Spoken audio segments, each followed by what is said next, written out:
Thank God. സ്തോത്രം. അറിയുമല്ലോ, രതീഷാണേ. ഒരു വഴി, ലക്ഷ്യത്തിൽ എത്തിച്ചേരുവാൻ കഴിയുന്ന ഒരു വഴി നന്നായി അറിയുന്ന ഒരു വ്യക്തി ധാരാളം പേരെ ലക്ഷ്യത്തിലെത്തിക്കുവാൻ ആ വഴിയിലൂടെ, തനിക്ക് അറിവുള്ള വഴിയിലൂടെ ലക്ഷ്യത്തിലെത്തിക്കുവാൻ ശ്രമിക്കുകയും ചെയ്യുന്നുണ്ട്. എന്നാൽ ദൗർഭാഗ്യവശാലോ അറിയാതെയോ തനിക്ക് ആ വഴിയിലൂടെ തൻ്റെ ലക്ഷ്യത്തിലെത്തിച്ചേരുവാൻ കഴിയുന്നില്ല. ഞാൻ ഈ പറഞ്ഞ വ്യക്തിയെ പോലെയാണ് വിശ്വാസഗോളത്തിലായിരിക്കുന്ന, വിശ്വാസികളായിരിക്കുന്ന നമ്മിൽ പലരുമായിരിക്കുന്നത്. നമുക്കറിയാം പലരുടെ ജീവിതത്തിലും പലതും ഉണ്ടാകുവാൻ വേണ്ടി നമ്മൾ ശ്രമിക്കുന്നുണ്ട്, നമ്മുടെ അറിവുകൾ അവരുമായി പങ്കുവയ്ക്കുന്നുണ്ട്. പക്ഷേ അതിനൊത്തവണ്ണം നമുക്ക് പ്രാപിക്കുവാൻ കഴിയുന്നുണ്ട്. അതേക്കുറിച്ചാണ് ഇന്ന് പകൽ ദൈവകൃപയിൽ ആശ്രയിച്ച് അല്പമായി നാം ധ്യാനിക്കുവാനായി പോകുന്നത്. വളരെ പ്രാർത്ഥനയോടെ, പ്രതീക്ഷയോടെ ആയിരുന്നാട്ടെ നിങ്ങൾ അറിയുന്നത്, അനേകരുടെ ജീവിതത്തിൽ ഉണ്ടാകണമെന്ന് നിങ്ങൾ ആഗ്രഹിച്ച് പറഞ്ഞു കൊടുക്കുന്ന വഴിയിലൂടെ തന്നെ നിങ്ങൾ കടന്നുപോയി നിങ്ങൾക്ക് വേണ്ടത് പ്രാപിച്ചെടുക്കുന്ന നല്ല ദിവസമായി ഈ ദിവസം മാറുവാൻ പ്രാർത്ഥനയോടെ ഞങ്ങൾ നിങ്ങൾക്കൊപ്പമായിരിക്കുന്നു. അതേ പ്രാർത്ഥന ഒട്ടും കുറയ്ക്കേണ്ട. വിശ്വാസവും, വലിയ വിശ്വാസവും പ്രത്യാശയും കൂടിയിരിക്കട്ടെ. ഇന്ന് നിങ്ങളുടെ അത്ഭുതത്തിൻ്റെ ദിവസമായി മാറും. അപ്പോൾ ഈ ഭാഗം ധ്യാനിക്കുന്നതിന് വേണ്ടി വിശുദ്ധ വേദപുസ്തകത്തിൽ നിന്ന് നിങ്ങളുടെ ശ്രദ്ധയ്ക്കായി ഞാനൊരു വാക്യം വായിക്കാം. യോഹന്നാന്റെ സുവിശേഷം 2-ാം അധ്യായം അതിൻ്റെ 6-ാമത്തെ വാക്യത്തിൽ ഇങ്ങനെ രേഖപ്പെടുത്തിയിരിക്കുന്നു: അവിടെ യഹൂദന്മാരുടെ ശുദ്ധീകരണ നിയമം അനുസരിച്ച് 2-3 പറ വീതം കൊള്ളുന്ന 6 കൽപ്പാത്രം ഉണ്ടായിരുന്നു.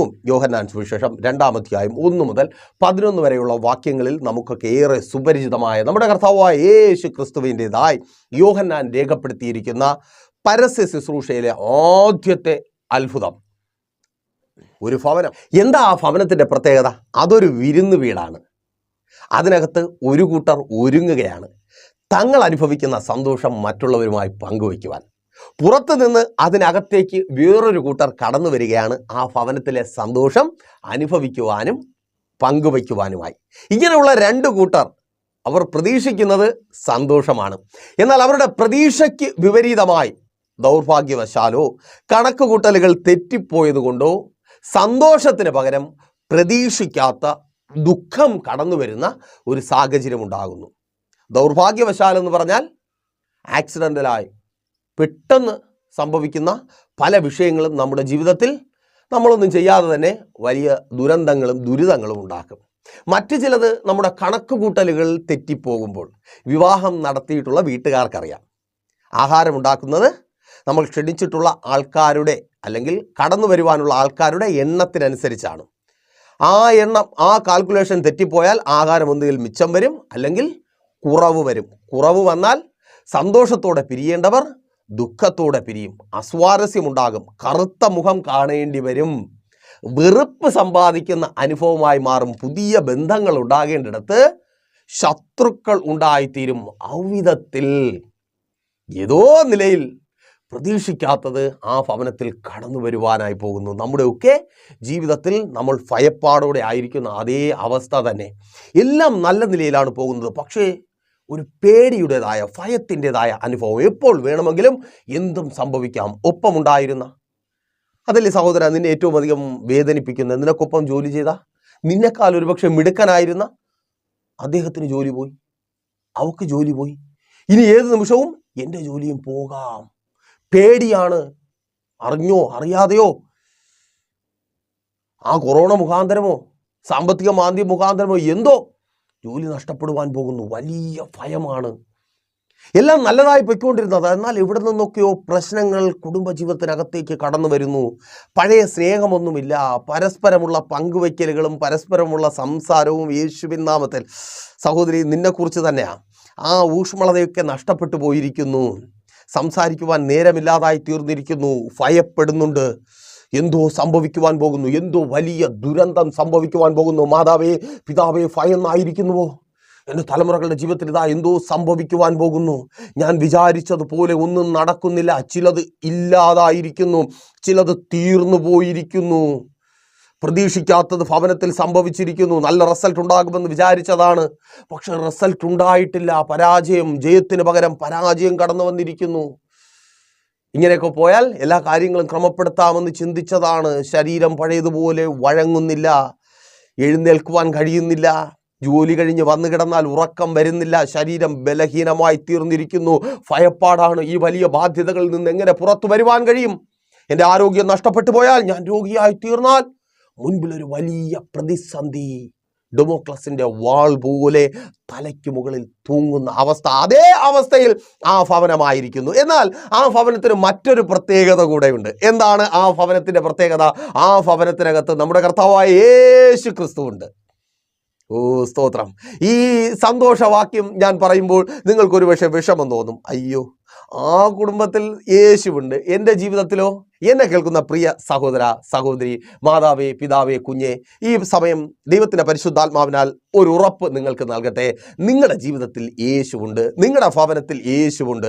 നിങ്ങൾ യേശുവുള്ള ഭവനത്തിലുള്ളവരായതുകൊണ്ടാണ് ഈ പകലിൽ ആ ദൈവ സാന്നിധ്യത്തിൽ പ്രതീക്ഷയോടെ, പ്രത്യാശയോടെ നിങ്ങളായിരിക്കുന്നത്. യേശുവിന് പകരം വല്ല പിശാചുമായിരുന്നുവെങ്കിൽ നിങ്ങൾ അങ്ങോട്ട് പോയേനെ. നിങ്ങൾ ഇവിടെ ആയിരിക്കുന്നത്, പ്രൈസർ ഫാമിലിക്കൊപ്പം ആയിരിക്കുന്നത് നിങ്ങളുടെ ജീവിതത്തിൽ യേശു ഉള്ളത് കൊണ്ടാണ്, നിങ്ങളുടെ ഭവനത്തിൽ യേശു ഉള്ളത് കൊണ്ടാണ്. സ്വാഭാവികമായിട്ടും അപ്പോൾ ഒരു സംശയം വരാം, യേശു ഉണ്ടായിരുന്നിട്ടും എന്തുകൊണ്ടാണ് എൻ്റെ ജീവിതത്തിൽ ഈ പ്രതിസന്ധിയുടേതായ അനുഭവം, അല്ലെങ്കിൽ നഷ്ടപ്പെടലിൻ്റെതായിട്ടുള്ള അനുഭവം? സന്തോഷം നഷ്ടപ്പെട്ടു പോകുമെന്നല്ല, നഷ്ടപ്പെട്ടു പോയ അനുഭവത്തിൽ ആയിരിക്കുന്നത്. അപ്പോൾ അത് എന്തുകൊണ്ട് സംഭവിക്കുന്നു? ഓക്കെ, കർത്താവായ യേശു ക്രിസ്തു ആ ഭവനത്തിലുള്ളത് കൊണ്ട് തന്നെ അവിടെ കർത്താവ് പരിഹാരം കാണുകയാണ്. കർത്താവ് കണ്ട പരിഹാരം, ആ ഭവനത്തിൽ ഒരു 6 കൽഭരണികളുണ്ടായിരുന്നു. 6 കൽഭരണികളുടെ ഡ്യൂട്ടി യഹൂദന്മാരുടെ ശുദ്ധീകരണ നിയമപ്രകാരം അവിടെ കടന്നു വരുന്നവരെ ശുദ്ധീകരിച്ച് ഭവനത്തിലേക്ക് പ്രവേശിപ്പിക്കുക. ശ്രദ്ധിക്കുക, ആ കൽഭരണികൾ കർത്താവായ യേശു ക്രിസ്തു ആ ഭവനത്തിലെ സന്തോഷം തീർന്നു പോകാതെ, അല്ലെങ്കിൽ ആ സന്തോഷത്തിന് തുടർച്ച ഉണ്ടാകുന്നതിന് വേണ്ടി തിരഞ്ഞെടുത്ത 6 കൽപാത്രങ്ങൾ പുറത്ത് ഭവനത്തിന് പുറത്തുണ്ട്. ആ കൽപാത്രങ്ങളുടെ ഡ്യൂട്ടി പുറത്ത് നിന്ന് സന്തോഷം അനുഭവിക്കുവാൻ കടന്നു വരുന്നവരെ ശുദ്ധീകരിച്ച് അകത്തേക്ക് കടത്തിവിടുക. ഈ കൽപാത്രങ്ങളാണ് നമ്മൾ ആദ്യം പറഞ്ഞു തുടങ്ങിയ ആൾക്കാർ. വഴിയൊക്കെ അറിയാം, യേശുവിൽ വന്നാൽ രക്ഷയുണ്ടെന്നറിയാം, പ്രാർത്ഥിച്ചാൽ വിടുതലുണ്ടെന്നറിയാം. ഇങ്ങനെയൊക്കെ മാറിയാൽ ജീവിതത്തിനകത്ത് മാറ്റമുണ്ടാകും, എത്തേണ്ട സ്ഥാനത്ത് എത്തിച്ചേരുമെന്ന് അറിയാം. അറിഞ്ഞൂടെ സഹോദര, അറിഞ്ഞൂടെ സഹോദരി? എത്ര പേർക്ക് ക്ലാസ് എടുക്കുന്നതാ, മണിക്കൂറുകളോളം സ്റ്റഡി ക്ലാസ് എടുക്കാൻ അറിയാം. നീ ഇങ്ങനെ മാറണം, ഇങ്ങനെ പ്രാർത്ഥിക്കണം, ഇങ്ങനെ ജീവിച്ചാലേ ദൈവത്തിൽ നിന്ന് നിനക്ക് പ്രാപിച്ചെടുക്കുവാൻ കഴിയത്തുള്ളൂ. അയ്യോ, ക്ലാസ് എടുക്കാൻ നമ്മൾ എന്തുമാത്രം വിദഗ്ധരാ. പക്ഷേ ക്ലാസ് എടുക്കുന്നുണ്ട്, ക്ലാസ് എടുക്കുന്ന നമ്മളെവിടെയാ? ഈ പാത്രത്തെ പോലെ പുറത്ത് തന്നെ കിടക്കുക. ആമേൻ.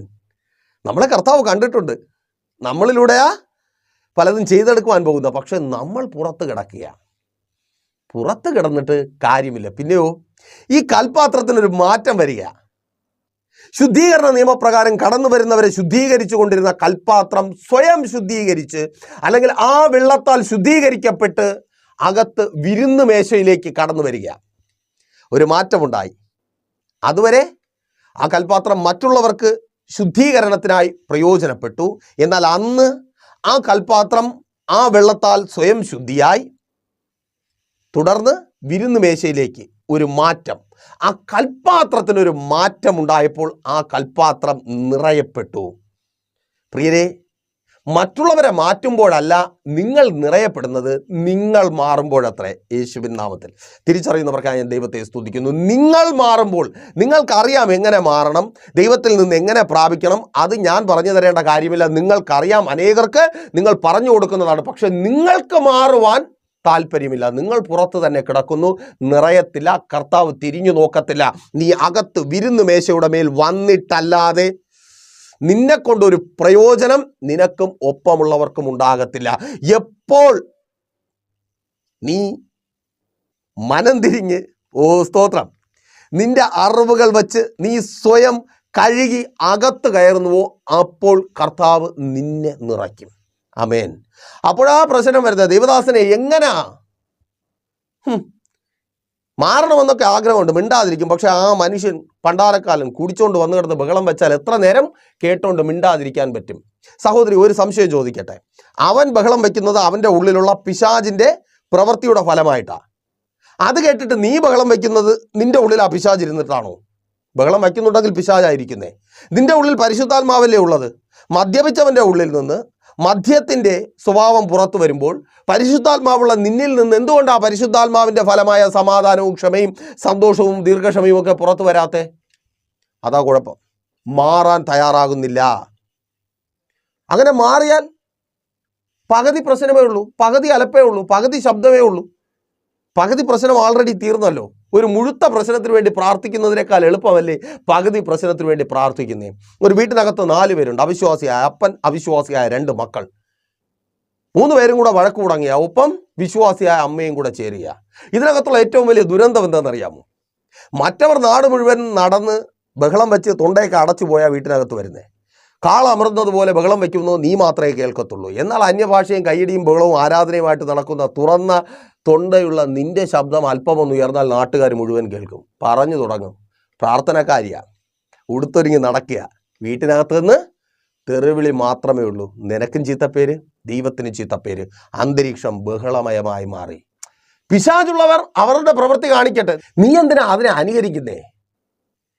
നിന്നിലുള്ളതിൻ്റെ പ്രവൃത്തി നീ കാണിക്കേ. ദൈവത്തിൻ്റെ പരിശുദ്ധാത്മാവിൻ്റെ പ്രവൃത്തി കാണിക്കേ. നിങ്ങൾ മാറ് സഹോദരൻ, നീ മാറ്. ഭാര്യയും മക്കളും ഒക്കെ മാറിക്കോളും. മാതാപിതാവേ നിങ്ങൾ മാറ്, മക്കൾ മാറിക്കോളും. മക്കൾ മാറിയിട്ടേ ഞാൻ മാറത്തുള്ളൂ. മാറിയതും തന്നെ. നിങ്ങൾ മാറ്, നിങ്ങൾ മാറി അകത്ത് കയറ്. നിങ്ങളിൽ കർത്താവ് നിറയ്ക്കും. ഈ സമയം ദൈവത്തിൻ്റെ പരിശുദ്ധാത്മാവ് ചിലരോട് പറയുക, നിങ്ങൾക്കറിയാം എങ്ങനെ മാറണമെന്ന്. നിങ്ങൾ അറിയുന്നത് പോലെ മാറി അകത്ത് കയറുവാൻ തയ്യാറാകുമെങ്കിൽ സഹോദര, നിന്നെ കർത്താവ് നിറയ്ക്കും. നീ പ്രതീക്ഷിക്കുന്ന, നീ ആഗ്രഹിക്കുന്ന സന്തോഷം ബ്രേക്കില്ലാതെ നിന്റെ ജീവിതത്തിലും നിന്റെ കുടുംബത്തിനകത്തും നിന്നിലൂടെ വെളിപ്പെടും. യേശുവിൻ നാമത്തിൽ അതങ്ങനെ സംഭവിക്കുന്ന കൃപയ്ക്കായി നിന്നെ നിറച്ച് ആ സന്തോഷം നിന്റെ ഭവനത്തിനകത്ത് എൻ്റെ കർത്താവ് നൽകുവാൻ പോകുക. ജോലി സ്ഥലത്ത് നിന്നെ നിറച്ച് നിന്നിലൂടെ നിന്റെ കുടുംബം ആ സന്തോഷം അനുഭവിക്കുമാറാക്കുവാൻ എൻ്റെ കർത്താവ് നിനക്കൊപ്പമുണ്ട്. അവൻ നിന്നെ നിറയ്ക്കുക. യേശുവിൻ നാമത്തിൽ തിരിച്ചറിയുന്നവർ ഏറ്റെടുത്ത് പ്രാർത്ഥിച്ചാട്ടെ. സഹോദരി, നീ മാറ്. നിന്നെ നിറച്ച് നിന്റെ കുടുംബത്തിനകത്തു നിന്ന് നഷ്ടപ്പെട്ടു പോയ സന്തോഷത്തെ എൻ്റെ കർത്താവ് തിരികെ കൊണ്ടുവരും. യേശുവിൻ നാമത്തിൽ നീ മാറുവാൻ തയ്യാറാകുമെങ്കിൽ സഹോദര, മറ്റുള്ളവരെ നോക്കണ്ട. നീ മാറ്. നിന്നിലൂടെ നിന്റെ കുടുംബത്തിനകത്ത് എൻ്റെ കർത്താവ് സന്തോഷത്തെ കൊണ്ടുവരും. യേശുവിൻ നാമത്തിൽ മാതാപിതാവേ, നിങ്ങൾ മാറുവാൻ തയ്യാറാകുക. നിങ്ങൾ അകത്ത് കയറ്. ഓ സ്തോത്രം. നമ്മൾ പുറത്താതെ, യേശു അകത്തും നമ്മൾ പുറത്തുവാ. നമ്മൾ അകത്ത് വാ. മാതാവേ, നിങ്ങൾ അകത്ത് വാ. മക്കൾക്ക് വേണ്ടത് നിങ്ങളിലൂടെ എൻ്റെ കർത്താവ് നൽകും. പലതും ലഭിക്കുന്നില്ല എന്നുള്ളത് അവരുടെ പരാതി. യേശുവിൻ നാമത്തിൽ ആ പരാതിക്ക് അറുതി ഉണ്ടാകുവാൻ പോകുക. നിങ്ങളുടെ തലമുറകളുടെ വിദ്യാഭ്യാസത്തിന്, അവരുടെ മുൻപോട്ടുള്ള ജീവിതത്തിന് ഏറ്റവും നല്ലത് നിങ്ങളിലൂടെ എൻ്റെ കർത്താവ് അവർക്ക് നൽകുവാൻ പോകുക. ഓ താങ്ക് യു ലോർഡ്. മാറുവാൻ റെഡിയാണോ? ഓ ആമേൻ. മാറുവാൻ റെഡിയാണോ? ആ സൗഖ്യം ഇപ്പോൾ വ്യാപരിക്കുക. യേശുവിൻ നാമത്തിൽ സൗഖ്യമാകാ.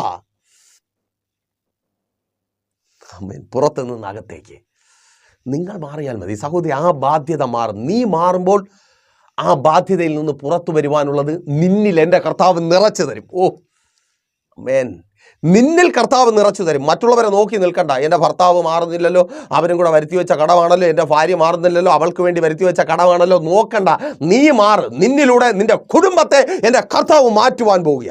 ആമേൻ. നിന്നിലൂടെ സന്തോഷം ഉണ്ടാകുവാൻ പോകുക. ആ കൽഭരണികളിലൂടെ, ഓ സ്തോത്രം, അനേകരെ ശുദ്ധീകരിച്ചു കൊണ്ടിരുന്ന കൽഭരണികളിലൂടെ ആ ഭവനത്തിനകത്ത് സന്തോഷം കടന്നു വന്നു.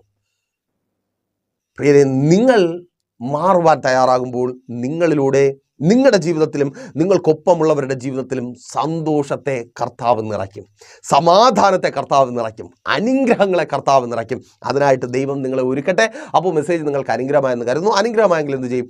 നിങ്ങളെ അറിയുന്നവരിലേക്ക് ഈ മെസ്സേജ് ഷെയർ ചെയ്യുക. അതുപോലെ ഒരു പ്രാർത്ഥന വിഷയമായി നിങ്ങൾ ഭാരത്തോടെ ആയിരിക്കുന്നുവെങ്കിൽ പ്രൈസർ ഫാമിലിയിലേക്ക് കോൺടാക്ട് ചെയ്യുക. നമുക്ക് ഒരുമിച്ച് പ്രാർത്ഥിക്കാം. മാറേണ്ടതുപോലെ നിങ്ങളെ മാറ്റുവാൻ കർത്താവ് ഞങ്ങളെ പ്രയോജനപ്പെടുത്തും. അപ്പോൾ കണ്ണടച്ചോ പ്രാർത്ഥിക്കാം.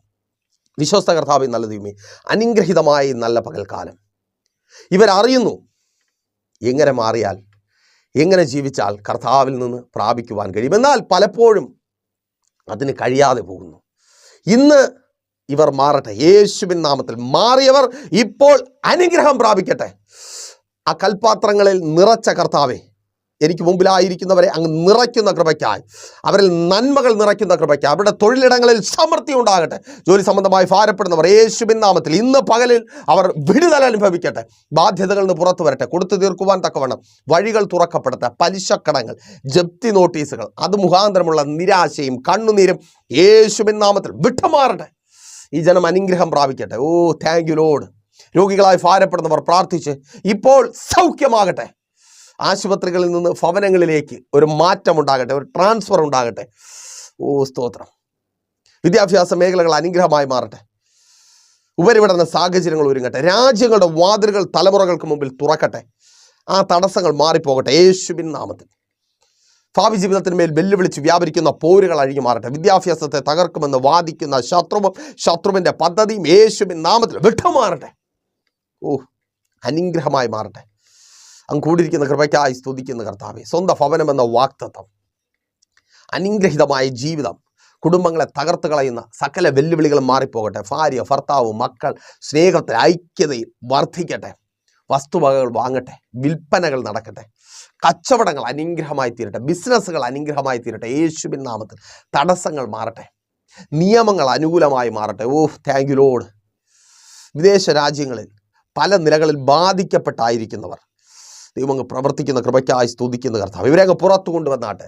സ്ട്രെസ്സുകൾ മാറട്ടെ.